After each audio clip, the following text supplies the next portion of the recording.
말씀지기 조인환 간사입니다. 11월의 마지막 주말입니다. 추워진 날씨에 움츠러들고 게을러지기 쉽지만 풍삼 큐티와 함께 하루를 시작하는 여러분 되시기를 축복합니다.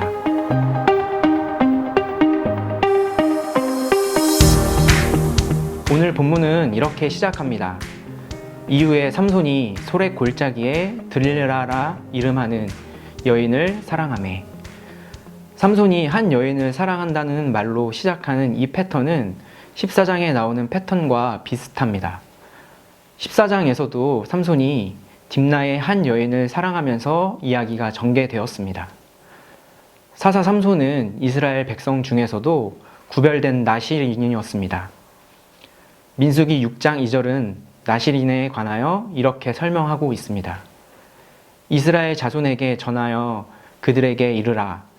남자나 여자가 특별한 서원, 곧 나실인의 서원을 하고 자기 몸을 구별하여 여호와께 드리려고 하면 그는 누구보다 구별되어야 할 하나님의 백성이었음에도 불구하고 이방신을 섬기는 이방 여인들에게 마음을 빼앗겼습니다. 이것은 삼손 개인의 이야기일 뿐 아니라 더 크게는 이스라엘 민족의 이야기이기도 했습니다. 하나님은 삼손의 이야기를 통해 이스라엘이 유일하신 여호와 하나님이 아닌 다른 신에게 사랑에 빠졌다는 것을 지적하고 계신 것입니다. 오늘 본문에서는 이렇게 딜릴라에게 사랑에 빠진 삼손의 약점을 찾기 위하여 블레셋 사람들이 딜릴라에게 접근합니다. 그리고 본문 5절에 보면 이렇게 이야기하면서 그녀와 거래를 합니다. 블레셋 사람의 방백들이 그 여인에게로 올라가서 그에게 이르되 삼손을 깨어서 무엇으로 말미암아 그 큰 힘이 생기는지 그리고 우리가 어떻게 하면 능히 그를 결박하여 굴복하게 할 수 있는지를 알아보라. 그리하면 우리가 각각 은 1,100개씩 내게 주리라 하니. 들릴라는 이 거래에 응했고 삼손에게 어떻게 그런 초월적인 힘이 생기는지 캐내려 합니다. 이렇게 끊임없이 물어보는 들릴라에게 삼손은 가짜로 자신의 힘의 능력에 대해 둘러댑니다. 그리고 들릴라는 이 이야기를 블레셋 사람들에게 전했고 블레셋 사람들은 삼손을 잡으러 오지만 삼손의 약점은 그것이 아니었기 때문에 실패를 하게 됩니다. 이런 일이 3번이나 반복됩니다. 하지만 들릴라는 포기하지 않고 삼손에게 접근하여 그의 약점을 집요하게 물어봅니다. 이 내용을 15절에서 16절에서는 이렇게 이야기하고 있습니다.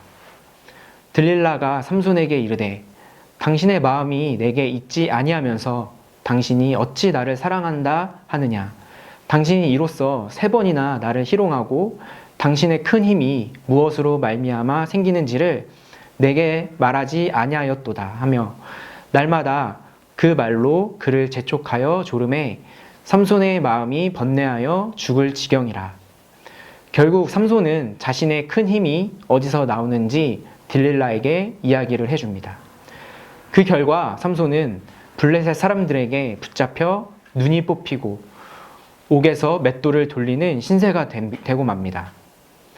저는 이 이야기를 보면서 삼손이 참 어리석다는 생각을 했습니다. 자신의 약점을 알려주면 들릴라가 블레셋 사람들에게 이야기를 할 것이고 결국 자신이 블레셋 사람들에게 질 것이다라는 사실을 알고 있었을 것입니다. 하지만 그럼에도 불구하고 그는 어리석게도 자신의 약점을 알려주었고 계속해서 딜릴라를 사랑했습니다. 알면서도 삼손은 그 죄를 끊어내지 않았던 것입니다. 사실 누구나 이러한 삼손의 모습을 보면서 어리석다라는 생각을 하지만 이 어리석은 모습이 우리에게도 있음을 우리는 생각해야 합니다.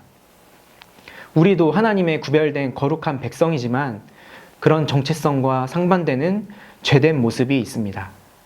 그리고 안타깝게도 우리 역시 그 죄를 알지만 죄를 방치하고 그 죄와 공존하며 살아가기도 합니다.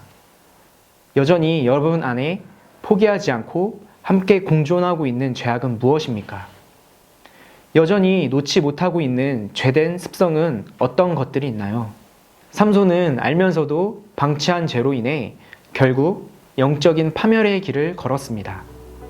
사랑하는 풍삼 독자 여러분, 우리는 이 삼손의 이야기를 교훈 삼아 삼손과 다른 길을 걸어가 하나님이 주시는 따스한 사랑을 누리며 살아가기를 바랍니다.